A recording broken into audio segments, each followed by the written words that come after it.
Beaches East York. Thank you, Speaker. On April 1st, managers at the neighbourhood group in Beaches East York woke up to a cruel joke.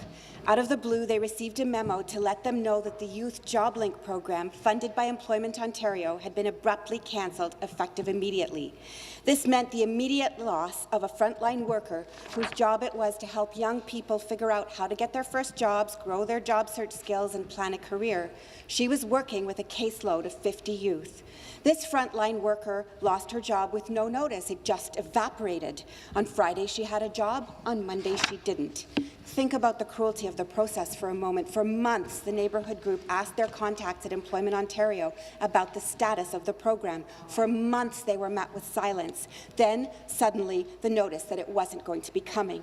Meanwhile, the neighbourhood group is left to pay layoff, termination, and notice period costs. The Premier campaigned on a promise that no one would lose a job, then that no frontline worker would lose a job. I would like the Premier to look into the eyes of the woman who lost her job on the 1st of April and admit that he has failed to meet that promise, and into the eyes of the youth whose paths to employment just got that much harder. All across Ontario, 300 Youth Job Link frontline workers learned via equally cruel processes just how empty the Premier's promises were. That's not okay, Ontario. Thank you.